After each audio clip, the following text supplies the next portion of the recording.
Fact and fiction के बीच का difference पता करना। हम सबकी जिंदगियां खराब करने वाली कहानी यह है। समझ में आ रही कहानी कौन सी है? Fact and fiction. यह एक वो कहानी है जो आप पंचतंत्र की कहानी है, जो आपने और मैंने तब पढ़ी थी जब मैं और आप तीसरी क्लास में थे। और तीसरी क्लास की हिंदी की पुस्तक में पंचतंत्र की एक कहानी हमको पढ़ाई गई, जिस कहानी ने हमारे दिल और दिमाग के ऊपर में कब्जा कर लिया। और वो कहानी कुछ इस प्रकार थी कि एक जंगल में एक खरगोश और एक कछुए का रेस होता है।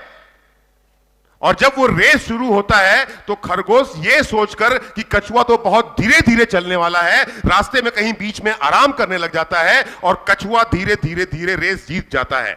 उसके बाद हमारे जो हिंदी के अध्यापक जी थे, उन्होंने हमें समझाया, slow and steady wins the race. बेटा धीरे धीरे ही सही, अगर आगे बढ़ते रहोगे तो जीवन में कामयाब हो जाओगे। मैं भी 8 साल का था, आप भी 8 साल के थे, और हमारे दिमाग के अंदर में यह बात बैठ गई, कोई हड़बड़ी नहीं करनी भाई, कोई जोर जबरदस्ती नहीं करनी भाई, आराम से भी धीरे धीरे भी काम करेंगे तो जीवन में कामयाब हो जाएंगे।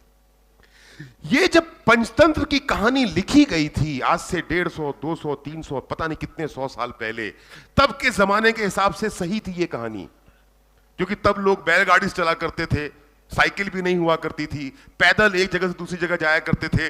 तो उस जमाने के लोगों को, उस जमाने के बच्चों को समझाने के लिए कि बेटा एक शहर से दूसरी शहर जा रहे हो या एक जगह से दूसरी जगह जा रहे हो या अपने जीवन में अगर आगे बढ़ना है तो धीरे धीरे ही सही आगे बढ़ते रहोगे तो अपनी मंजिल पे पहुंच जाओगे। उस जमाने में जब बैलगाड़ियां थी, उस जमाने में जब घोड़ा गाड़ियां थी, तब तो यह कहानी सही थी समझाने के लिए।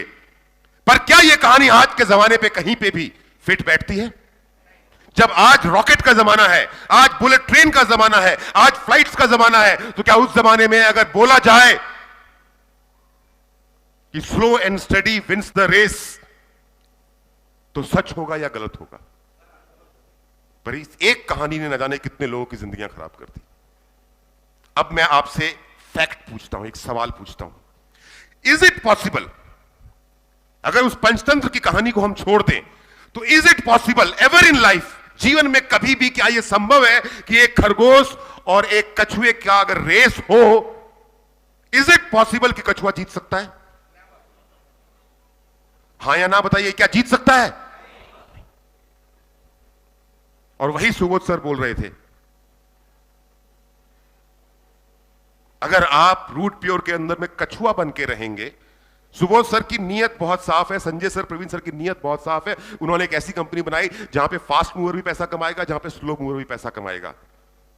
यानी कि रूट प्योर के अंदर में खरगोश भी पैसा कमाएगा और कछुआ भी पैसा कमाएगा। लेकिन खरगोश और कछुआ पैसा तो कमा लेंगे, पर इस जीवन को एंजॉय वही कर पाएगा जो खरगोश की रफ्तार से काम करेगा। कछुए की रफ्तार चलने वाला आदमी जीवन एंजॉय नहीं कर पाएगा। और आज की मेरी ट्रेनिंग का जो पर्पस है, आज का जो मेरा सेशन है, आप सबको यह समझाना है कि प्लीज कछुआ ना बने, प्लीज खरगोश बन जाएं। क्योंकि कछुआ बन के अगर काम करेंगे तो कब आए, कहां से आए, कब गए और कहां गए किसी को पता नहीं होगा। पर अगर खरगोश बन के रहेंगे तो आप एक ना एक दिन जरूर वो सपना पूरा करेंगे जो सपना आज सुबोध सर ने आपकी आंखों में जगाया है। So are you ready? Are you ready? आवाज नहीं आ रही है, क्या आप तैयार हैं? फैक्ट रूट प्योर के बिजनेस का, some will not. Fiction, everyone will join. आप में से कुछ लोगों को समझ में नहीं आया होगा। समझ में आया क्या लिखा हुआ है? क्या लिखा है बताइए मुझे, समझाइए मुझे, समझाइए मुझे।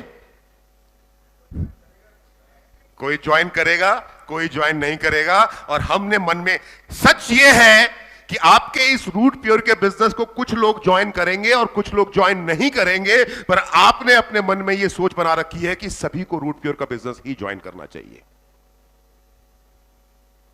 और यही डिफरेंस आ जाता है कछुए और खरगोश का। क्योंकि जो लोग खरगोश हैं वो ये सोच के काम करते हैं कि कुछ लोग मेरे साथ आएंगे और कुछ लोग मेरे साथ नहीं आएंगे, और जो कछुए हैं वो सोचते हैं कि हर कोई मेरे साथ क्यों नहीं ज्वाइन कर रहा है, और यहीं पे रफ्तार उसकी कम हो जाती है। तो सबसे पहले अपनी दूसरी अवधारणा को, पहली अवधारणा क्या थी कि कछुआ बन के रेस नहीं जीत सकते। दूसरी अवधारणा यह है कि कुछ लोग आएंगे कुछ लोग नहीं आएंगे, हर कोई आपका बिजनेस ज्वाइन नहीं करेगा। अब क्यों नहीं करेगा, यह एक बड़ा इंपॉर्टेंट बात है। मतलब पहला ट्रेनर ऐसा हूं जो लोगों को यह समझा रहा हूं भैया लोग ज्वाइन नहीं करेंगे, राइट। आज तक आपको हमेशा क्या सिखाया गया? नहीं, गहलोत साहब एक नारा दिया गया जिसको आज भी बहुत सारे लोग रिपीट करते हैं, छेड़ दिया तो छोड़ो नहीं। राइट और रॉन्ग? ये दूसरी गलती होती है एक नेटवर्कर के द्वारा जो सोचता है कि अगर छेड़ दिया तो छोड़ो नहीं, और छेड़ दिया तो छोड़ो नहीं, सामने वाला तो ज्वाइन करता नहीं है, आप छोड़ के चले जाते हो उसके चक्कर में। याद रखिएगा, some will not, everyone will not join, और इसको कहते हैं लॉ ऑफ एवरेज। और आप में से जिन लोगों ने लॉ ऑफ एवरेज आज समझ लिया, आप में से अगर कोई कॉपी और कलम लेकर के आए हैं, अपनी डायरी लेकर के आए हैं, तो कृपया करके अपनी डायरी और पेन निकाल करके बैठ जाइए, क्योंकि आप में से जो लोग आज ये लॉ ऑफ एवरेज समझ जाएंगे वो लोग जीवन में कभी नाकामयाब नहीं हो पाएंगे, इस बिजनेस के अंदर में कभी नाकामयाब नहीं हो पाएंगे। And it is my favourite subject. मैं इस सब्जेक्ट के ऊपर मैं कई सालों से ट्रेनिंग ले रहा हूं, और आज मुझे मौका मिल रहा है। आप में ज्यादातर लोग नए चेहरे हैं, नए लोगों को ये एक पुरानी जानकारी एक नए तरीके से देने में। लॉ ऑफ एवरेज क्या बोलता है? लॉ ऑफ एवरेज बोलता है कि हर कोई हर काम नहीं करेगा। जो मैंने कहा, हर कोई हर काम नहीं करेगा, लेकिन आप ऐसा सोचते हैं रूट प्योर में आने के बाद में कि हर कोई रूट प्योर का बिजनेस ही करेगा। आप ऐसा सोचते हैं कि आप जिसके पास भी जाएंगे, अगर उसने प्लान देखने के बाद में बिजनेस ज्वाइन नहीं किया, मतलब रूट प्योर कंपनी में कुछ कमी है, कंपनी के मैनेजमेंट में कुछ कमी है, आपकी लीडरशिप में कुछ कमी है, आपके लीडर मतलब हमारे में कुछ कमी है, आपके प्रोडक्ट में या पे आउट में कुछ कमी है। जी नहीं। आपने एक बैकपाइपर की कहानी सुनी? आज कहानियां बहुत सुनाने वाला हूं मैं। बैकपाइपर की कहानी सुनी आपने? सुना है? जो बड़े शहर के लोग हैं उन्होंने सुना होगा, जो छोटे शहर के लोग हैं शायद उन्होंने नहीं सुना होगा, तो मैं सुनाता हूं आपको। ग्रीस में चूहे बहुत ज्यादा हो गए। ग्रीस एक यूरोपियन कंट्री है, उस देश के अंदर में चूहों का प्रकोप बहुत ज्यादा था, लोगों का जीना मुश्किल कर दिया था चूहों ने। लोग बहुत परेशान थे, चूहा कुछ भी खा जाए, कुछ भी काट दे, अनाज खत्म, कपड़े खराब, सोफा खराब, बिस्तर खराब। सब लोगों ने एक मीटिंग बुलाई। मीटिंग बुलाने के बाद जो उस शहर के जो बड़े बुजुर्ग थे उन्होंने बोला कि भैया फ्रांस में, ग्रीस के बगल का देश है फ्रांस के अंदर में एक बैगपाइपर वाला है। बैगपाइपर समझते हैं किसको बोलते हैं? वो एक ऐसे बड़ा सा काला सा होता है, एक बाजा होता है, पू पू पू पू करके बजाया जाता है उसको। तो बोला फ्रांस के अंदर में एक बैगपाइपर वाला है, और बैगपाइपर वाला मशहूर है शहर से चूहों को भगाने के लिए। अगर हम उसको बुला करके ग्रीस के अंदर में सम्मानित करेंगे तो वो हमारे शहर के सारे चूहे भगा देगा। तो ग्रीस की सरकार ने उस बैगपाइपर वाले को बुलाया और बोला भाई साहब ये समस्या है, हमारे शहर में चूहे बहुत ज्यादा है, हमारे देश के अंदर में, कृपया करके आप इसका कोई समाधान निकाले। तो बैगपाइपर वाले ने बोला बिल्कुल कर दूंगा, मैं एक दिन के अंदर में ये काम कर दूंगा, पर शर्त यह है मेरी कि मान लेते हैं, कितना फिगर मुझे भी पता नहीं है, मान लेते हैं उस बंदे ने बोला कि मैं एक दिन में ये काम कर लूंगा, लेकिन आपको मुझे 10 लाख रुपए देने पड़ेंगे। राइट? तो ग्रीस की सरकार ने बोला कि बिल्कुल आपको हम 10 लाख रुपए देंगे, आप हमको चूहों से आजादी दिलाओ। बैगपाइपर वाले ने बोला ठीक है जी। उसने अपने बैग में से एक बैगपाइपर निकाला, अपना बाजा निकाला और बजा करके चलना शुरू किया। जब वो बैगपाइपर वाला अपना बाजा बजा करके चल रहा था तो लोग क्या देखते हैं कि शहर के सारे चूहे अपने अपने बिलों से बाहर निकलते हैं और उस बैगपाइपर वाले के पीछे पीछे चलना शुरू कर देते हैं। जहां कोई भी चूहा छुपा हुआ है वो बाहर आता है और उस व्यक्ति के पीछे चल रहा होता है, और वो बैगपाइपर वाला बाजा बजाते बजाते बजाते बजाते समंदर के पानी में घुस जाता है चलता हुआ, और चूहे ना आव देखते हैं ना ताव, वो भी उस बैगपाइपर वाले के पीछे पीछे समंदर में घुस जाते हैं। बैगपाइपर वाला तो समंदर से निकल करके बाहर आ जाता है, पर सारे के सारे चूहे समंदर में डूब जाते हैं और पूरा ग्रीस चूहों से आजाद हो जाता है या मुक्त हो जाता है। लोगों को यह देख करके बड़ा अचंभा हुआ। खैर उस बैगपाइपर वाले ने अपना काम कर दिया था। उसके बाद वो सरकार के पास जाता है और बोलता है जी जो 10 लाख रुपए आपने कहे थे वो 10 लाख रुपए मुझे दो। तो जो उस सरकार का मुखिया था बोलता अरे ये तो छोटा सा काम था यार, तुमने बाजा बजाया, सारे चूहे पानी में चले गए, इस छोटे से काम के लिए 10 लाख रुपया कौन देगा? ये 10,000 ले जाओ। बैग पाइपर वाला बोलता है जी नहीं, आप अपना वादा तोड़ रहे हैं, गलत है, आपको मुझे 10 लाख देने चाहिए। बोला 10,000 लेने हैं तो लो, तो जाओ। बैग पाइपर वाले ने बोला कोई बात नहीं। वो बाहर निकला, बैग पाइपर पे, अपने बाजे पे उसने दूसरी धुन बजाई, और वो धुन बजा करके जब चलना शुरू करता है तो शहर के सारे बच्चे अपने घरों से बाहर निकलते हैं और उस बैग पाइपर वाले के पीछे पीछे चलना शुरू कर देते हैं। और उसको देख करके सभी पिता और माता की हालत खराब हो जाती है। उस व्यक्ति के पैर छूते हैं और उसको 10 लाख रुपए दे देते हैं। नहीं, ताली बजाने वाली कहानी है नहीं है, समझने वाली कहानी है। इमेजिन करें एक दुनिया जहां पर आप चाहते हैं ना कि रूट पे सब लोग ज्वाइन कर जाए। हिंदुस्तान की 136 करोड़ आबादी सब एक छत के नीचे आ जाए, चाहते हैं ना आप लोग? तो इमेजिन करें वो दुनिया जहां पे हर कोई रूट प्योर का बिजनेस कर रहा है,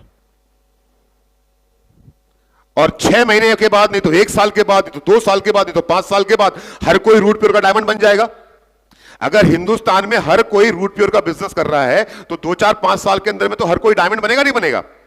और डायमंड बनेगा रूट प्योर का तो उसको सुबोध सर 20 लाख का पे आउट देंगे, प्लस मैचिंग अलग से आएगा 2 लाख, तो 22 लाख उसके घर में पहुंचेगा। अब जिस बंदे के घर में 22 लाख एक साथ पहुंच जाएगा रूट प्योर का डायमंड बनने के साथ ही, क्या वो व्यक्ति कोई और काम करेगा? नहीं करेगा। और ऐसे में जितेश अग्रवाल जी रूट प्योर के अब वीनस हो चुके हैं, और हिंदुस्तान में सिर्फ एक ही बिजनेस चल रहा है, रूट प्योर, और रूट प्योर के अलावा कुछ नहीं। और जितेश अग्रवाल जी को नागपुर जाना है दिल्ली से। जितेश अग्रवाल जी अपने घर से बाहर निकलते हैं, उनकी फ्लाइट का टिकट बुक है दिल्ली इंटरनेशनल एयरपोर्ट से, इनको नागपुर जाना है। ये टैक्सी बुक करने की कोशिश करते हैं, तमाम तरह के लोगों से कांटेक्ट करते हैं, उनको कोई टैक्सी मिलती नहीं है।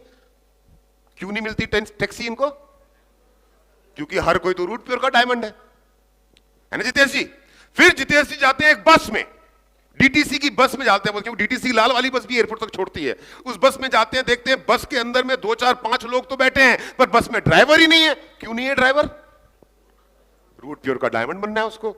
जितेश जी मेरे बहुत अच्छे मित्र हैं, छोटे भाई हैं, मेरे को फोन करते हैं, अरे अमित भैया छोड़ दो हमको एयरपोर्ट में, आओ हम इनको अपनी गाड़ी में बिठाते हैं, जितेश जी को जाकर के एयरपोर्ट पे छोड़ देते हैं। जितेश जी चेक इन करने के बाद अपना सामान वामान लेकर के दौड़ते हुए, क्योंकि लेट हो चुके हैं, हवाई जहाज के अंदर जाकर के बैठते हैं। बोलते हैं चलो टाइम से बैठ गया, अब ये जहाज मुझको नागपुर पहुंचा देगा। आधा घंटा, पौन घंटा, 2 घंटा गुजर गया, जहाज उड़ ही नहीं रहा। पूछा क्यों? तो जहाज में पायलट ही नहीं है। तो क्या कर रहा है पायलट? रूट प्योर का डायमंड बनने गया है। जितेश जी बड़ा परेशान। ट्रेन में गए, ट्रेन स्टेशन पे खड़ी है, कोई टिकट चेकर नहीं, पैसेंजर भरा पड़ा, ड्राइवर, ट्रेन का ड्राइवर ही गायब है। क्यों? रूट प्योर। क्या आप ऐसी दुनिया में रहना पसंद करेंगे? हां या ना? क्या आप ऐसी दुनिया में रहना पसंद करेंगे जहां पर हर कोई रूट प्योर का डायमंड हो? तो मुझे एक बात बताओ, आपके लिए टैक्सी कौन चलाएगा? मुझे एक बात बताओ, आपके कपड़े इस्त्री कौन करेगा? हर कोई अगर रूट प्योर का डायमंड बन गया तो आपके लिए फल और सब्जी और दूध का इंतजाम कौन करेगा? हर कोई रूट प्योर का डायमंड बन गया तो आपको जीवन में सुखी रहने के लिए, खुश रहने के लिए, आराम से जीवन जीने के लिए जो कुछ लोग चाहिए होते हैं, जो आपके छोटे और बड़े काम करते रहे जीवन भर, और आप उनको पैसा दे करके अपने जीवन को एंजॉय कर सके, अगर हर कोई रूट प्योर का डायमंड बन गया तो वो लोग कहां से आएंगे जो आपके जीवन में खुशियां ला सके? तो फिर क्यों ऐसा सोचते हो आप? अभी ये कहानी सुनकर डर लगा कि अगर हर एक को रूट प्योर ज्वाइन करवा लिया तो क्या होगा? डर लगा, इसलिए सबको नहीं करवाना है। कुछ लोग हम लोगों को छोड़ देने हैं, जिनको जानबूझ के हमको रूट प्योर में लेकर के नहीं आना है, क्योंकि रूट प्योर में आकर के 22 लाख का पे आउट डायमंड बनने पे अगर ले लिया तो मेरी जिंदगी में आराम पैदा करने वाले लोग खत्म हो जाएंगे। राइट और रॉन्ग? अब भी आप नहीं समझे, चलिए आगे बढ़ते हैं। लॉ ऑफ एवरेज बोलता है कि आप अगर हिंदुस्तान के सबसे बेहतरीन पॉलिटिकल लीडर हैं, आप अगर हिंदुस्तान की सभी कंपनियों के सबसे बेहतरीन डायरेक्टर हैं, सॉरी ये ट्रेनिंग मेरी थी इसलिए मैंने अपना फोटो लगा लिया है, पर इस फोटो पे हक सुधीर जी आपका भी बनता है, प्रभात जी आपका भी बनता है, राजेश सर आपका भी बनता है, जितेश जी आपका भी बनता है, और ऑल ब्लैक का तो बनता ही बनता है। आप भले ही हिंदुस्तान के सबसे बेहतरीन नेता हो, आप भले ही हिंदुस्तान के सबसे नरम दिल, सबसे साफ दिल, सबसे ईमानदार, सबसे केयरिंग डायरेक्टर हो, आप भले ही सबसे एग्रेसिव लीडर हो, सवाल मेरा यह है कि अगर सबसे बेहतरीन नेता को पूरे वोट मिलते हैं, क्या मिलते हैं, तो फिर सबसे बेहतरीन डायरेक्टर को सारे लोग कैसे मिल जाएंगे, और सबसे बेहतरीन नेटवर्कर को सारे नेटवर्क कैसे मिल जाएंगे? कैसे सोच सकते हैं आप? ऐसा सोच सकते हैं? चलिए ऐसा सोच लेते हैं थोड़ी देर के लिए। सच्चाई यह है कि नरेंद्र मोदी जी जब मंच पे खड़े होकर के भाषण देते हैं तो उनका भाषण सुनने वाले जो आधे लोग होते हैं ना, वो तो इस कान से सुन के उस कान में निकाल देते हैं। जब सुबोध सर यहां पर खड़े होकर के अपना विजन, अपना संकल्प हमको याद दिला रहे थे ना, तो इसी हॉल के अंदर बैठे जो 500-700 लोग हैं, इनमें से 350 लोगों को सुबोध सर की बातों में कोई इंटरेस्ट नहीं था। वो या तो अपना फोन देख रहे थे, या तो अपना व्हाट्सएप चेक कर रहे थे, या बगल वाले के साथ में गप्पे मार के चुटकुले सुना रहे थे। और अभी जब मैं ये कहानी सुना रहा हूं ना, तो अभी भी इस कमरे के अंदर बैठे 700 लोगों में से 350 लोग ऐसे हैं जिनके कान पे जूं नहीं रेंग रही है। उन्हें समझ नहीं आ रहा है मैं क्या बोल रहा हूं। वो अपनी जगह पे बैठे बैठे ये सोच रहे, बंदा चिल्ला क्यों रहा है, इतना धीरे क्यों नहीं बोलता। कुछ लोग अपने बच्चों के साथ परेशान है, लेकिन हैं तो सुबोध सर जो बात बोलते हैं उसको आधे लोग रिजेक्ट कर, सुनते ही नहीं। मैं जो बात बोल रहा हूं उसको आधे लोग रिजेक्ट कर लेते हैं, कर देते हैं, और मोदी जो बोलता है उसको भी आधे लोग रिजेक्ट कर देते हैं।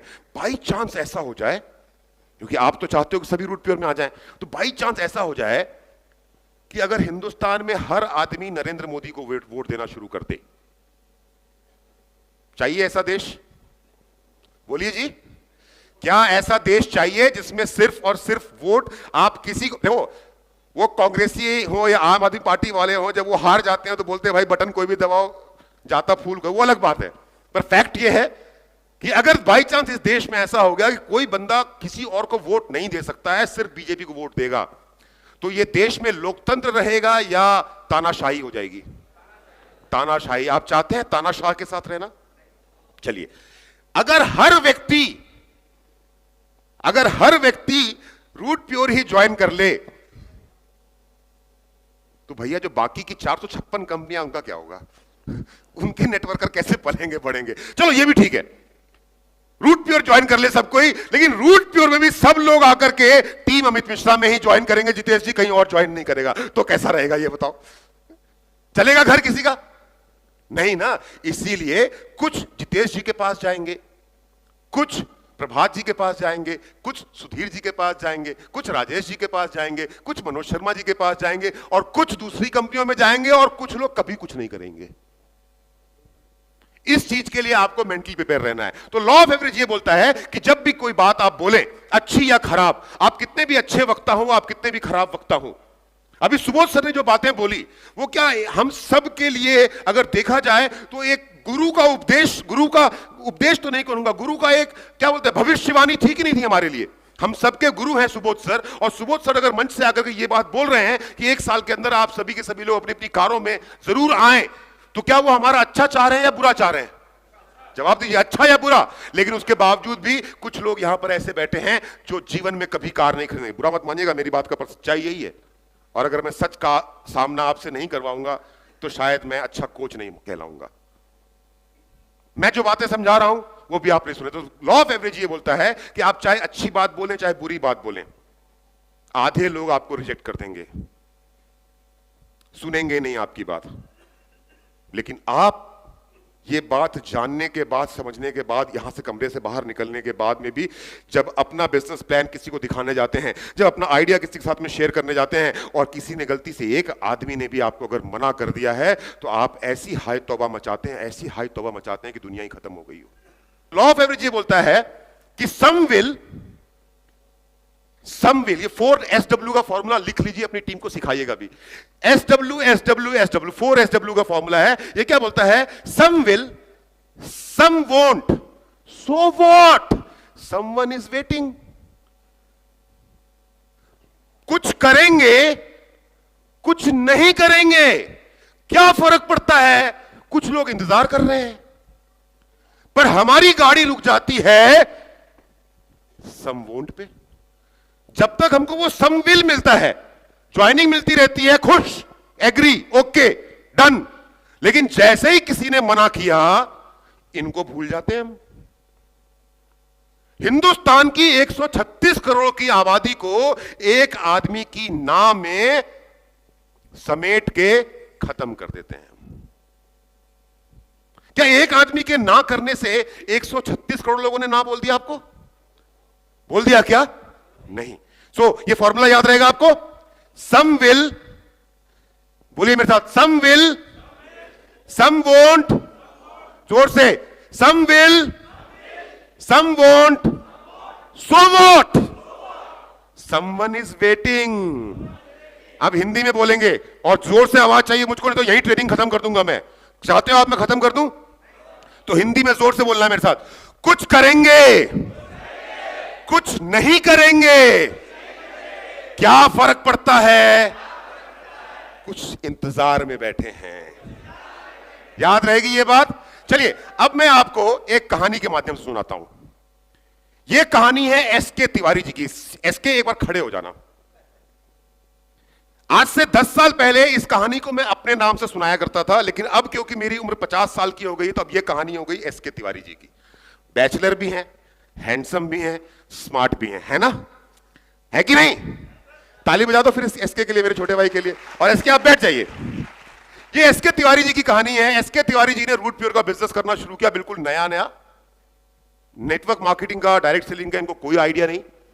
हमारी बातें सुन करके, हमारी वीडियोस देखने के बाद, सुबोध सर की ईमानदारी देखने के बाद, हमारे प्रोडक्ट की क्वालिटी देखने के बाद इन्होंने बिंदास 100 पीवी का इनवॉइस लिया। उसके अंदर में एक ऑल ब्लैक लिया, कुछ हेल्थ प्रोडक्ट अपने लिए लिए, कुछ हेल्थ प्रोडक्ट अपनी फैमिली के लिए लिए, और कुछ घर में रोज इस्तेमाल होने वाले सामान लिए, मसालों का कॉम्बो लिया, और 100 पीवी से एसके तिवारी जी ने रूट प्योर के साथ बिजनेस करना शुरू कर दिया। उसके बाद एसके तिवारी जी 10 लोगों के पास जाते हैं। अपलाइन आता है। एसके तिवारी जी के अपलाइन मनोज शर्मा जी हैं, जिन्होंने उनको डायरेक्ट ज्वाइन करवाया है। तो एसके तिवारी जी की मनोज शर्मा जी लिस्ट बनवाते हैं। अब पहला क्वेश्चन मेरा यह आता है कि यहां पर कितने ऐसे अपलाइंस हैं जो अपनी टीम के लोगों को ज्वाइन करवाने के बाद उनकी लिस्ट बनाते हैं? तो जवाब फिर से वही निकल करके आता है। हाँ प्रभात, आप पुराने हो, मैं नए लोगों से पूछ रहा हूं। फिर निकल करके आता है some will, some won't, so what, someone is waiting. कुछ लोग लिस्ट बनवाते हैं, कुछ लोग लिस्ट नहीं बनवाते हैं। क्या फर्क पड़ता है? नए नए लोगों को ज्वाइन करवा के खराब करते रहेंगे, है ना जी? करना है क्या ये काम? नहीं करना है। तो लिस्ट बनवाई। लिस्ट बनवाने के बाद मनोज जी और एसके तिवारी जी ने मिलकर के 10 लोगों को प्लान दिखाया, जिसमें से एक आदमी का नाम है टोनी, दूसरे का नाम है गगन, तीसरे का नाम है जानवी, चौथे का नाम है मिश्रा जी। ये वाले मिश्रा जी नहीं, देखो वहां मोटा आदमी दिखाई दे रहा है, मैं फिट आदमी हूं। मिश्रा जी। पांचवी है गुलनाज, श्याम, खान अंकल, शीला, सलमान और पम्मी आंटी। इन 10 लोगों को एसके तिवारी जी ने प्लान दिखाया। और 10 लोगों को प्लान दिखाने के बाद जब उनका फॉलोअप करने के लिए गए तो टोनी, जो एसके तिवारी की तरह ही बहुत हैंडसम और स्मार्ट बंदा है और एसके तिवारी का बचपन का दोस्त है, वो बोलता है भाई मजा तो बहुत आ रहा है प्लान देख करके, लेकिन सैलरी मिलने दो फिर शुरू करते हैं। याद रहेगी कहानी? टोनी कौन है? एसके तिवारी जी का बचपन का दोस्त। SK Tiwari ji second follow up करने जाते हैं प्लान दिखाने के बाद। गगन को, सॉरी फॉलोअप करने क्या जाते हैं, गगन को जाते हैं। गगन एसके तिवारी का चचेरा भाई है, कजिन ब्रदर है। बचपन से साथ में खेले हैं, कूदे हैं, पड़े हुए हैं। लेकिन गगन को जैसे ही एसके तिवारी अपना फोल्डर बाहर निकाल करके रखता है, गगन बोलता है क्या बेवकूफी वाले काम लेकर के सामने आ गए, भागो यहां से। सुनने को तैयार नहीं होता गगन। तीसरा गुलनाज। अब मैंने एसके तिवारी को इसलिए चुना है क्योंकि इस कहानी की कैरेक्टर के अंदर में एक गर्लफ्रेंड है। अब 50 साल के आदमी की गर्लफ्रेंड तो हो नहीं सकती है, लेकिन 25 साल के लड़के की गर्लफ्रेंड हो सकती है, इसलिए कैरेक्टर चेंज हो गया अमित मिश्रा से एसके तिवारी। गुलनाज जो है वो एसके तिवारी की 1.5 साल से गर्लफ्रेंड है। दोनों मूवी साथ में देखते हैं, मैकडी में बर्गर खाने साथ में जाते हैं, सीसीडी में घंटों बैठ करके कॉफी साथ में पीते हैं, वीकेंड्स में कभी कभी आगरा, मथुरा और शिमला भी घूमने चले जाते हैं। और एसके तिवारी जी बड़े अरमानों से अपनी गर्लफ्रेंड के पास जाते हैं और बोलते हैं गुलनाज देखो मैं एक बिजनेस प्रपोजल लेकर के आया हूं।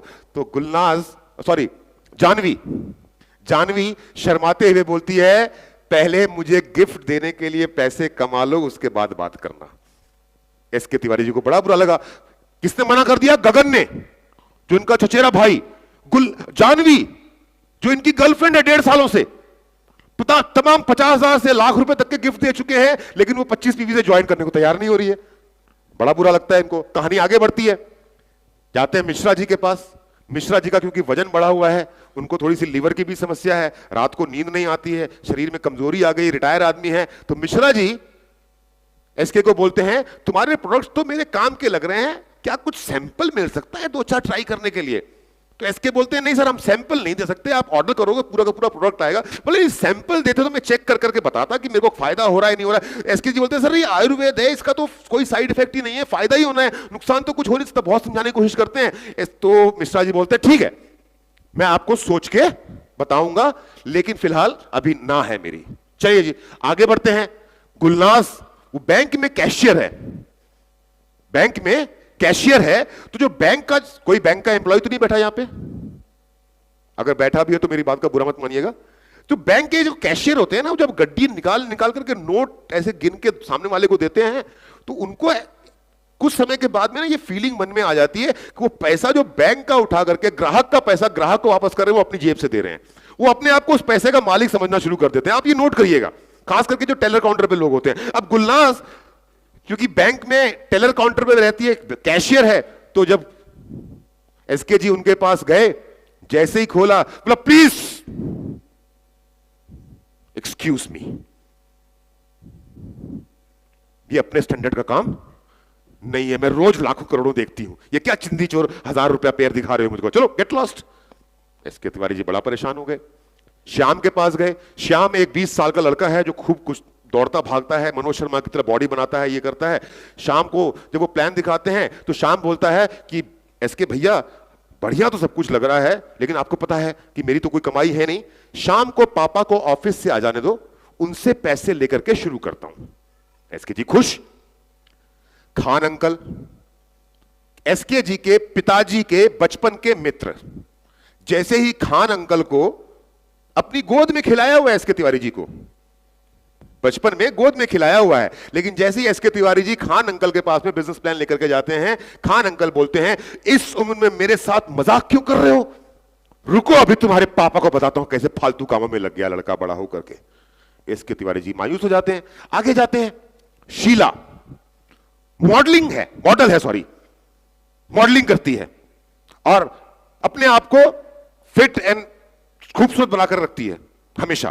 तो एसके जी बोलते हैं, देखिए शीला जी, हमारे पास में सारे प्रोडक्ट हैं जो आपके शरीर को अंदर से भी खूबसूरत बनाएंगे, बाहर से भी खूबसूरत बनाएंगे, आप एक बार ट्राई करके देखिए। बहुत कन्विंस करते हैं। शीला बोलती है, ये काम तुम जैसे लोगों को ही सूट करता है, तुम ही करो, प्लीज मुझे इस तरह के छोटे कामों में मत लेकर के आओ।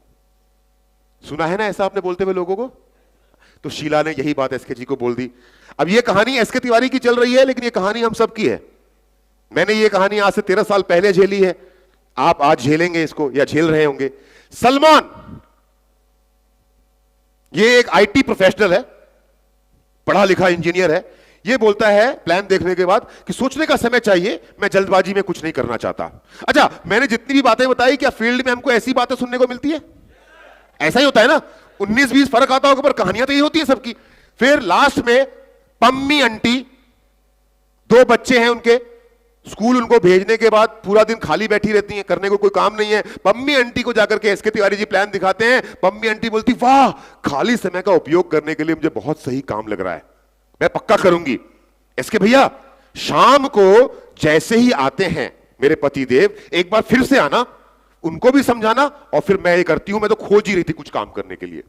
अब देखिए हुआ यह है कि एसके तिवारी जी ने प्लान दिखाया 10 लोगों को, उनमें से 1, 2, 3, 4 और 5 लोगों ने, 50% लोगों ने या तो सुना ही नहीं या आउटराइट रिजेक्ट कर दिया, लेकिन 5 लोगों ने एसके तिवारी की बात सुनी है।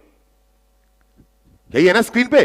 लेकिन एसके तिवारी जी को छोड़ो, एक नेटवर्कर को कोई फर्क नहीं पड़ता कि 5 लोगों ने मेरी बात सुनी है और 5 लोगों ने मेरी बात नहीं सुनी है। उसके जहन में एक परेशान आत्मा पैदा हो जाती है कि गगन, मेरा चचेरा भाई, मना कैसे कर दिया उसने? जानवी, मेरी गर्लफ्रेंड, उसके बर्थडे पे उसको मैंने 10,000 रुपए का ड्रेस गिफ्ट किया था, 4,322 रुपए के 25 पीवी के गाइनर रूट और इम्यूनिट से स्टार्ट करने को तैयार नहीं है। सैनिटरी नैपकिन बाजार से खरीद लेगी, मुझसे नहीं खरीद सकती। कैसी गर्लफ्रेंड। गुलनास मना कैसे कर दिया, उसके लिए तो चुटकी का खेल था।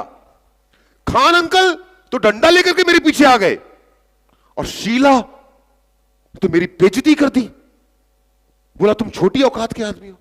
जिन 5 लोगों ने आपकी बातों को ध्यान से सुना है, आपको उनकी कोई फिक्र नहीं है, लेकिन जिन 5 लोगों ने आपकी बातों को नहीं सुना है, आप उनको लेकर के बहुत परेशान हैं। हां या ना? मेरे दोस्तों, मैंने आपको मोदी जी का एग्जाम्पल दिया, मैंने आपको सुबोध सर का एग्जाम्पल दिया, मैंने आपको अपना एग्जाम्पल दिया, मैंने आपको वो दुनिया भी दिखाई जिस दुनिया में अगर हर कोई रूट प्योर करने लग जाए तो आपकी जिंदगी कितनी बर्बाद और खराब हो जाएगी। उसके बावजूद भी अगर आप अब भी ऐसा सोचते हैं कि जिसके पास भी आप रूट प्योर का प्लान लेकर के जाएंगे वो हर आदमी तुरंत अपना डेबिट कार्ड क्रेडिट कार्ड निकालेगा और पेमेंट कर देगा, तो मैं एक बात बोलना चाहूंगा, कृपया बुरा ना माने, आपसे बड़ा बेवकूफ फिर कोई और नहीं है। क्या आज के बाद ये आदमी परेशान होगा? हां या ना? क्या आज के बाद ये आदमी परेशान होगा? नहीं। कुछ लोग आपको ना बोलेंगे, और खास करके हमको तकलीफ तब होती है जब कोई हमारा अपना ना बोलता है।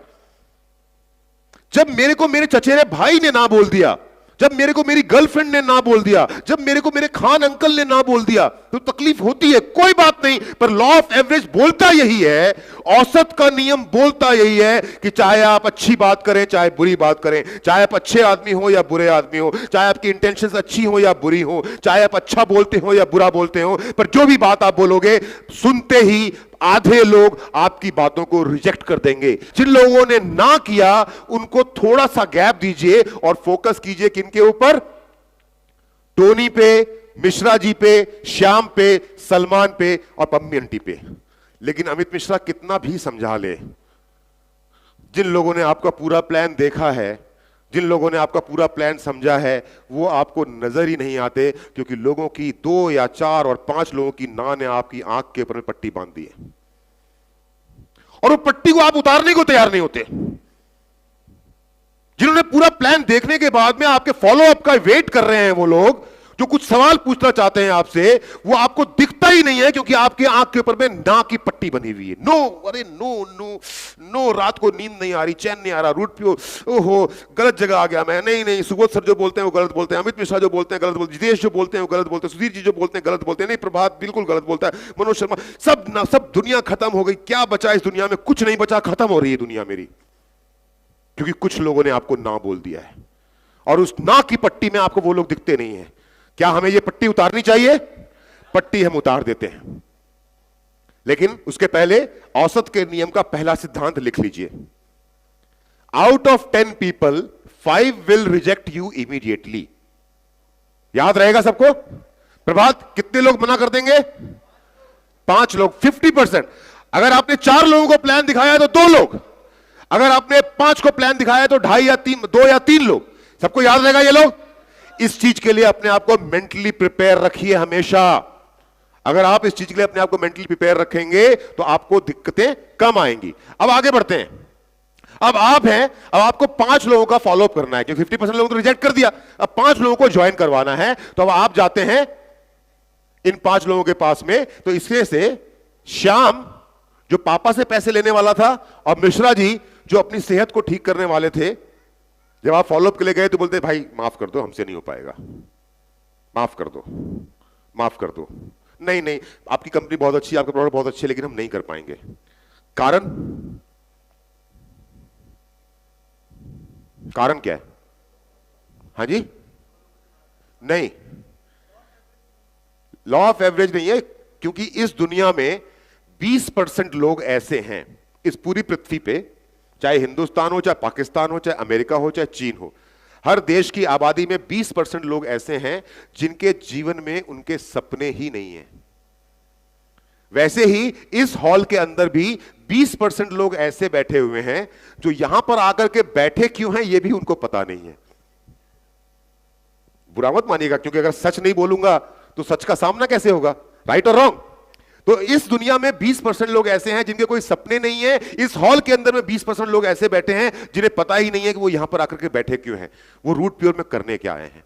यही 2 लोग हैं, श्याम और मिश्रा जी, और ऐसे लोग हमको अक्सर फील्ड में टकराते रहते हैं, जिनको सेल्फ डाउट बहुत है, जिनको खुद पे विश्वास ही नहीं है, जो सोचते हैं कि वो कुछ कर ही नहीं सकते। और इन्हीं 20% के अंदर में कुछ लोग होते हैं जिनकी फितरत होती है अपने आप को दुनिया का सबसे स्मार्ट बंदा समझने के लिए।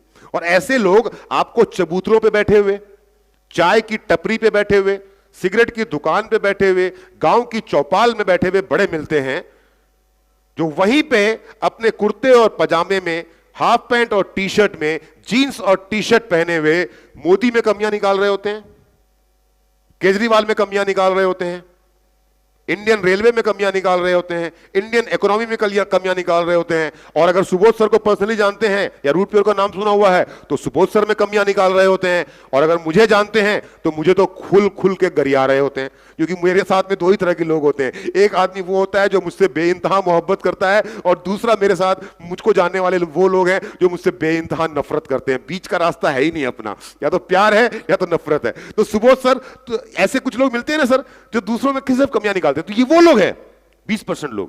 तो जो आप जब लिस्ट बनाते हो ना, तो उसके अंदर भी आपके ऐसे 20% लोग हैं जो प्लान पूरा देख लेंगे, सब कुछ समझ लेंगे, लेकिन जब आप उनका फॉलोअप करने के लिए जाओगे, 2, 3, 4 फॉलोअप करोगे, पर वो कुछ भी करने को तैयार नहीं है, क्योंकि या तो वो अपने आप को इस दुनिया का सबसे स्मार्ट आदमी समझते हैं, या फिर उनमें खुद में कॉन्फिडेंस नहीं है। क्या हमें इनके लिए परेशान होना है? ऐसे लोगों के लिए आप क्या करते हैं गलती मालूम? क्योंकि आपने 2, 3, 4 फॉलोअप कर लिए हैं, आप अपनी जेब से पैसा निकालते हैं और इनकी आईडी भर जमा कर देते हैं। कितने लोग ये काम करते हैं? ना करें, ना करें। रूट प्योर में आप पैसे कमाने आए हैं या पैसे गंवाने आए हैं? हाँ जी, कमाने आए हैं ना। सुबोध सर ने अपना तिजोरी खोल रखा है, सुबोध सर ने अपना दिल खोल रखा है। लूट सको तो लूट लो, जितना लूटना है लूट लो। आज से 2 महीने पहले मैंने लूटा था ना, 11,60,000 सीधे लिया था सुबोध सर के अकाउंट से अपने अकाउंट के अंदर। मजा आ गया था। अभी कुछ दिन के बाद आएगा 20 लाख रुपए एक साथ। लूटो, सामने वाला बंदा दिल खोल करके बैठा हुआ है, आप लो। अनवांटेड अपने पैसों को खराब ना करो। तो ये 2 लोगों को हम साइड कर दिया। कितने लोग बच गए? लॉ ऑफ एवरेज ये बोलता है कि अगर आप 10 लोगों से बात करेंगे तो 50% लोग आपको रिजेक्ट कर देंगे, और 20% लोग कितना भी आप समझाएंगे आपकी बातों को एग्री नहीं करेंगे, आपकी बातों को मानेंगे नहीं। करेक्ट? तो अब कितने लोग बच गए हमारे पास? हाँ जी, कितने लोग बचे? 3। अब मेरे पास फिर से आ गया, रिमोट में कुछ प्रॉब्लम हो गया। 3 लोग बच गए, टोनी, सलमान और पम्मी। टोनी कौन है? मेरा बचपन का दोस्त। सलमान जी कौन है? Engineer, IT professional. और पम्मी आंटी एक हाउसवाइफ है जो 2 बच्चों को स्कूल भेजने के बाद पूरा दिन खाली रहती हैं। अब मैं इनका फॉलोअप करने के लिए जाता हूं, और जब मैं टोनी के पास पहुंचता हूं, जो मेरा बचपन का दोस्त है, तो अचानक से टोनी की वाइफ प्रेग्नेंट हो जाती है। अचानक से उसका एटीएम कार्ड ब्लॉक हो जाता है। अचानक से उसकी बाइक का एक्सीडेंट हो जाता है। अचानक से पिताजी को हार्ट अटैक आ जाता है। अचानक से मां की तबीयत खराब हो जाती है। ये टोनी इतना कॉन्फिडेंट है कि जब आपने इसको बोल दिया, समझा दिया, सब कुछ कर दिया और बोल दिया कि मेरे अलावा किसी से बात मत करना, पर ये टोनी आपको और हमको बेवकूफ समझता है। बोलता है 2 ही बंदे तो लाने हैं, ओम प्रकाश रक्षावत की क्या जरूरत है, मैं खुद जाता हूं। जब अमित मिश्रा कल ज्वाइन करवाने आएगा ना, तो अकेला मैं नहीं, अपने साथ 2 लोगों को और ज्वाइन करवाऊंगा। और ये निकल पड़े 2 लोगों को ज्वाइन करवाने के लिए। वो 2 तो मिले नहीं, ये खुद। ऐसे लोगों को छोड़ना नहीं है। आप ऐसे लोग जिनका आप 2-3 फॉलोअप कर चुके हैं, जिन्होंने आपको पेमेंट का टाइम दे दिया था और अचानक से नेगेटिव हुए हैं, जब उनसे जाकर के पूछेंगे तो पहले तो कुछ नहीं बोलेंगे, बोलेंगे नहीं सब ठीक है, आपका सब कुछ बढ़िया, अपना ही दिक्कत है, अपना ही दिक्कत है। लेकिन जब और खुजली करेंगे, उंगली करेंगे, तो वो मुंह से उनके निकल ही जाएगा, हाँ राम के पास गया था, उसने बोला होता नहीं है, श्याम बोला कि ये कंपनियां चलती नहीं है, घनश्याम बोला कि कहां फंस रहे हो, तो मुझे भी लगा कि एक बार देख लेता हूं, तुम्हारा अगर कुछ हो जाएगा तो मैं ज्वाइन कर लूंगा। तो इनका फॉलोअप करते रहिएगा, ज्वाइन हो जाएंगे ये लोग। तो लास्ट में कितने लोग ज्वाइन करते हैं? अपने 2 खोज निकल गया था, लास्ट में कितने लोग ज्वाइन करते हैं? 2 लोग। याद रहेगा आपको ये? क्या बोलता है लॉ ऑफ एवरेज? कि जो भी जितने भी लोगों को आप प्लान दिखाएंगे उसमें से आधे लोग आपको इमीडिएटली रिजेक्ट कर देंगे, 2 लोग आपके साथ में एग्री नहीं करेंगे, एक आदमी स्मार्टली एक्ट करेगा पर 2 लोग डेफिनेटली ज्वाइन करेंगे। ये लॉ ऑफ एवरेज आप माने ना माने हमेशा काम करेगा। आप चाहे अमित मिश्रा हो, आप चाहे जितेश अग्रवाल हो, आप चाहे प्रियरंजन हो, आप चाहे एसके तिवारी हो, आप चाहे प्रभात हो, आप चाहे राजेश निमेश हो, आप चाहे गौरव हो या आप चाहे सोनू हो, चाहे आपके पास में एक्सपीरियंस कम है या आपके पास में एक्सपीरियंस ज्यादा है, लॉ ऑफ एवरेज हमेशा काम करेगा। आप बोलेंगे अमित जी आप गलत बोल रहे हैं, मैं बोलूंगा क्यों? तो आप बोलेंगे कि सर आप बोल रहे हो कि 10 में से 5 लोग आपकी बातों को सुनेंगे नहीं, 2 लोग आपको बातों को मानेंगे नहीं, एक आदमी ओवर स्मार्ट निकलेगा और 2 लोग ज्वाइन करेंगे। लेकिन सर 2 तरह के लोग हैं इस हॉल में। कुछ लोग बोलेंगे सर मैंने तो 3 लोगों को प्लान दिखाया, 3 के 3 ज्वाइन कर गए, उनका बहुत बढ़िया। और आप में से कुछ लोग बोलेंगे सर ये आपका फॉर्मूला गलत है। मैंने कहा क्यों? मैंने कहा क्योंकि मैंने 15 लोगों को प्लान दिखा दिया है, उसमें से एक ने भी ज्वाइन नहीं किया। मैं बोलूंगा बेटा लॉ ऑफ एवरेज गलत नहीं है, गलत या तो आप हैं या तो आपकी अपलाइन है। क्योंकि लॉ ऑफ एवरेज ये बोलता है कि अगर आपको बर्नआउट इफेक्ट से बचना है, सपने पूरे होने से पहले अगर उन सपनों को आग लगा देनी है, अपने जीवन के अंदर में बदलाव आने से पहले ही उस बदलाव को तहस नहस कर देना है, तो लॉ ऑफ एवरेज को मत मानना। क्योंकि लॉ ऑफ एवरेज ये बोलता है कि लॉ ऑफ एवरेज आपके ऊपर में तभी काम करेगा जब आप अपनी लिस्ट को ईमानदारी से प्रिपेयर करेंगे और उसको कैटेगराइज करेंगे। अगर आप अपनी लिस्ट को सही तरीके से तैयार करके उसको कैटेगराइज नहीं करेंगे तो आपके जीवन में आता है बर्नआउट इफेक्ट। आपके सपने पूरे होने से पहले ही खत्म हो जाते हैं, आपके जीवन में आग लग जाती है। जो खुशियां आप यहां पे पाने के लिए आए हैं, जिस कार की बात सुबोध सर ने की, उस कार का स्टीयरिंग भी कभी आपके हाथ में नहीं आ पाएगा। क्यों? क्योंकि लॉ ऑफ एवरेज ये बोलता है कि in case of hot list conversion ratio is 50%। ध्यान से सुनिएगा मेरी बात। In case of hot list, अब हॉट वार्म और कोल्ड समझाऊं जरूरत है क्या? नहीं, सबको पता है। और अगर नहीं पता है तो आपके अपलाइन से पूछ लो, बता देगा। लॉ ऑफ एवरेज ये बोलता है कि in case of hot list conversion ratio is 50%। तभी आपने 5 लोगों को प्लान दिखाया, उसमें 3 लोग ज्वाइन कर गए, क्योंकि आपने वो पांचों को पांचों प्लान हॉट लिस्ट में दिखाए। लॉ ऑफ एवरेज ये बोलता है कि in case of warm list conversion ratio is 20%। 10:5:3:2 जो लॉ ऑफ एवरेज मैंने आपको समझाया, ये 20% तब आएगा जब आप वार्म लिस्ट में काम कर रहे होंगे। और आप में से जो लोग बोलते हैं कि मैंने 15 लोगों को प्लान दिखाया, 20 लोगों को प्लान दिखाया, एक भी ज्वाइन नहीं किया, क्योंकि आप काम कर रहे हैं कोल्ड लिस्ट में। और लॉ ऑफ एवरेज ये बोलता है कि कोल्ड लिस्ट में कन्वर्जन रेशियो इज 1:100। 100 लोगों को प्लान दिखाने के बाद एक आदमी ज्वाइन करेगा। अब ये आप पे डिपेंड करता है, मेरा काम आपको समझाना था। अब ये आप पे डिपेंड करता है एज ए अपलाइन, ये आप पे डिपेंड करता है एज ए डाउनलाइन। अगर आप किसी की अपलाइन हैं तो क्या आप इस लॉ ऑफ एवरेज के हिसाब से, औसत के नियम के हिसाब से अपने नेटवर्क को ग्रो करवाने के लिए क्या आप अपनी टीम में लिस्ट बनाने की परंपरा का पालन कर रहे हैं या नहीं कर रहे हैं? ये आप पे डिपेंड करता है। चाहे आप अपलाइन हो, चाहे आप डाउनलाइन हो, ये आप पे डिपेंड करता है कि लिस्ट को सही तरीके से बनवाने के बाद क्या आप उस लिस्ट को कैटेगराइज कर रहे हैं या नहीं कर रहे हैं। ये आप पे डिपेंड करता है। ये आप पे डिपेंड करता है कि इतना समझाने के बावजूद भी आप जब इस हॉल से बाहर निकलते हैं तो आप हॉट लिस्ट पे प्लान दिखाने जाते हैं, आप वार्म लिस्ट पे प्लान दिखाने जाते हैं, या आप कोल्ड लिस्ट पे प्लान दिखाने जाते हैं। रिजल्ट तीनों ही लिस्ट पे आएंगे। ऐसा नहीं कि रिजल्ट नहीं आएंगे, रिजल्ट तीनों ही लिस्ट पे आएंगे। पर हॉट लिस्ट पे रिजल्ट का कन्वर्जन रेशियो होगा 50%, आधे लोग ज्वाइन कर जाएंगे। वार्म लिस्ट पे होगा 20% और कोल्ड लिस्ट पे होगा 1%। तो चॉइस इज योर्स, चुनाव आपका है। मेरा काम आपको समझाना है। एक सवाल पूछता हूं अंत में, सिर्फ 2 मिनट और लूंगा मैं। क्या बर्नआउट चाहिए हमें? चाहिए कि जल के खत्म हो जाए? चाहते हैं आप लोग? आपके टीम में से जो भी लोग आने के बाद में ना जो आपको छोड़ के चले गए हैं, जो डीमोटिवेटेड हैं, उसके पीछे कारण सिर्फ और सिर्फ इतना है कि इस लॉ ऑफ एवरेज को ना तो आपने समझा, ना ही आपने अपनी टीम में इंप्लीमेंट किया। आप अपनी टीम के लोगों के साथ में इस लिस्ट पे काम करते रहे। कन्वर्जन रेशियो 1% आना था, तो 10 प्लान दिखा दिए, 20 प्लान दिखा दिए, कोल्ड लिस्ट पे रिजल्ट आएगा? हाँ या ना बोलिए, रिजल्ट आएगा? 25 प्लान दिखा दिए, रिजल्ट आएगा? 50 प्लान दिखा दिए, रिजल्ट आएगा? और कौन ऐसा माइका लाल बैठा है कि 50 प्लान दिखा दे बिना रिजल्ट आए और उसके बाद डायरेक्ट सेलिंग इंडस्ट्री में बना रह जाए? कोई है ऐसा बैठा हुआ आदमी? नहीं है जी, कोई नहीं है।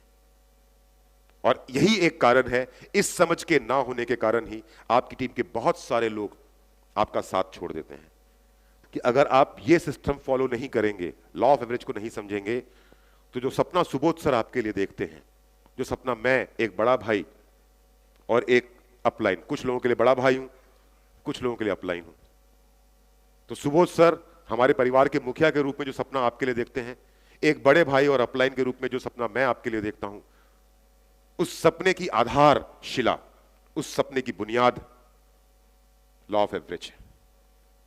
उस सपने को पूरा करने का पहला कदम इस लॉ ऑफ एवरेज यानी कि औसत के नियम की समझ है। अपनी हर ट्रेनिंग के अंत में मैं एक बात पूछता हूं लोगों से कि आज का सबसे इंपॉर्टेंट काम क्या होने वाला है? लोग अलग अलग जवाब देते हैं। मैं बोलता हूं नहीं, एक इंसान की असली पहचान वो है कि जब उसे कोई ना देख रहा हो तो वो क्या करता है। ध्यान से समझिएगा, आखिरी सेंटेंस है ये मेरा।